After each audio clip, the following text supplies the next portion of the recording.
আসসালামু আলাইকুম, আশা করি সবাই ভালো আছেন। আজকে আমি আপনাদের সামনে IAS 8 নিয়ে আলোচনা করব।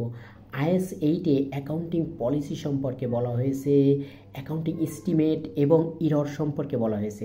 তো এই সকল সম্পর্কে কি বলা হয়েছে সেই সম্পর্কে আমি আপনাদের সামনে সংক্ষিপ্তভাবে আলোচনা করব। কিভাবে আপনি অ্যাকাউন্টিং পলিসি অ্যাপ্লাই করবেন, কিভাবে অ্যাকাউন্টিং পলিসি চেঞ্জ করবেন এবং অ্যাকাউন্টিং যে এস্টিমেটটা, এই এস্টিমেটটা আপনি কীভাবে করবেন এবং অ্যাকাউন্টিং যে ইরর আছে এই ইররটি কিভাবে আপনি কারেক্ট করবেন সেই সকল বিষয় নিয়ে আমি আপনাদের সামনে সংক্ষিপ্তভাবে আলোচনা করব। তাহলে আসুন, অ্যাকাউন্টিং যে আপনার পলিসি আছে, এই অ্যাকাউন্টিং পলিসিটা কি? অ্যাকাউন্টিং পলিসি বলতে বোঝা হচ্ছে কোনো অ্যাকাউন্টিং সম্পর্কিত কোনো rule, regulation, guideline, principal, convention ইত্যাদিকে বলা হচ্ছে আপনার অ্যাকাউন্টিং পলিসি। অবশ্যই আপনি যদি অ্যাকাউন্টিং পলিসি ফলো করতে চান, আপনার কিন্তু IAS এবং IFRS কিন্তু ম্যান্ডেটরি। আপনার IAS এবং IFRS ফলো করেই কিন্তু আপনি অ্যাকাউন্টিং পলিসি নির্ধারণ করবেন। কিন্তু এখন দেখলেন যে আপনি যে সম্পর্কে আপনি অ্যাকাউন্টিং পলিসি নির্ধারণ করবেন সেই সম্পর্কে IAS বা IFRS কিছু বলা নেই। তখন দেখবেন আপনি হচ্ছে IAS এবং IFRS এর যে ইন্টারপ্রিটেশন, যে ব্যাখ্যা দেওয়া আছে সেই ব্যাখ্যা দেখবেন।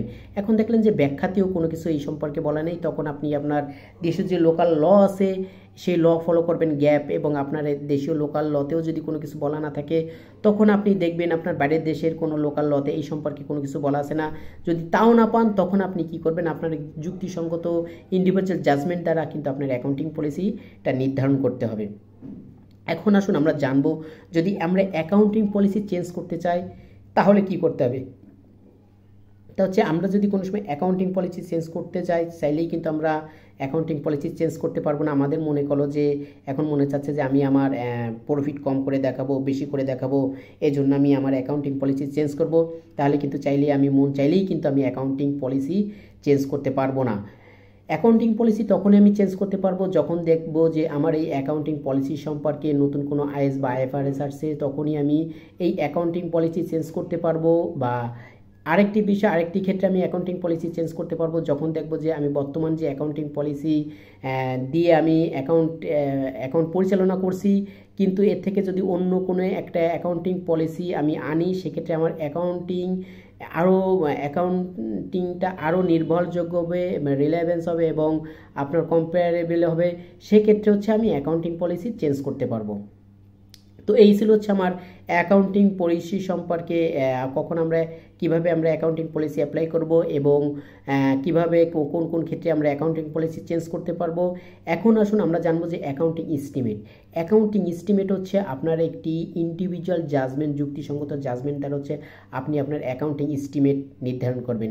সে বিষয়ে বলতে গেলে ধরুন আপনার একটা ফ্যাক্টরির একটা অ্যাসেট মেশিন আপনি ক্রয় করেছেন এবং আপনি কিন্তু আপনার ফ্যাক্টরিতে যে ওই মেশিনের যে প্রোডাক্ট যে উৎপাদন হবে সেই উৎপাদনের উপর ভিত্তি করে, প্রোডাকশনের উপর ভিত্তি করেই কিন্তু অ্যাসেটের লাইফকাল নির্ধারণ করা যায়। সেক্ষেত্রে যদি মনে করেন যে আপনার অ্যাসেট এই প্রোডাকশন অনুযায়ী আপনার অ্যাসেট যে কয় বছর আপনার 5 বছর যাবে, আপনি চাইলে 5 বছরও নির্ধারণ করতে পারেন, আপনি চাইলে 6 বছরও পারেন। অর্থাৎ আপনার একটা ইন্ডিভিজুয়াল আপনার একটি যুক্তিসঙ্গত আপনার এস্টিমেট করতে হবে। আপনি মন চাইলেই মনে একটা আসলেই আপনি দিয়ে দিলে এস্টিমেট করে দিলেন, এটা করা যাবে না। ধরেন আপনার বেড ডেপস আপনি জানেন, আপনার প্রতিষ্ঠান আপনি জানেন যে কোন কোন কাস্টমার আপনার ব্যাড ডেপস কেমন দিতে পারে। সেক্ষেত্রে আপনার ভালো ধারণা আছে, অর্থাৎ একটা যুক্তিসঙ্গত, আপনি চাইলেই একটা ব্যাড ডেপস দিয়ে দিলেন।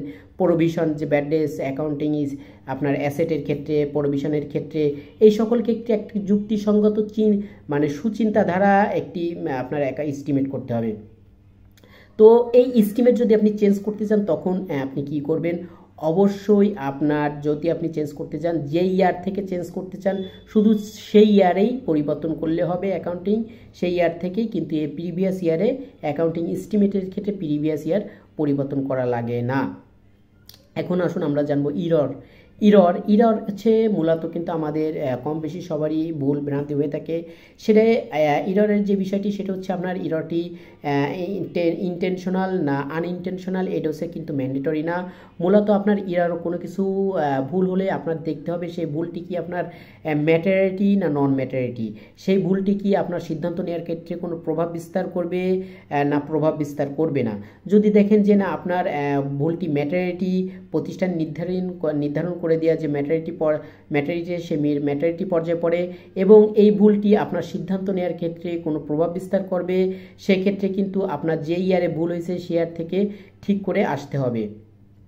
আর যদি দেখেন যে না ভুলটি ম্যাটারিটি পর্যায়ে না, শুধু আপনার এটা এবং ম্যাটারি পর্যায়ে না এবং এই ক্ষেত্রে আপনার সিদ্ধান্ত নিতে গেলে কোনো ধরনের প্রভাব বিস্তার করবে না, সেক্ষেত্রে আপনি যে ইয়ারে আপনি ভুলটি ধরা পড়ছে ওই ইয়ার থেকেই সংশোধন করলে আপনার হবে। তো এই হচ্ছে আমাদের অ্যাকাউন্টিং পলিসি এবং অ্যাকাউন্টিং এস্টিমেট এবং ইরার সম্পর্কে সংক্ষিপ্ত কোনো আলোচনা। ভালো থাকবেন সবাই, ধন্যবাদ সবাইকে।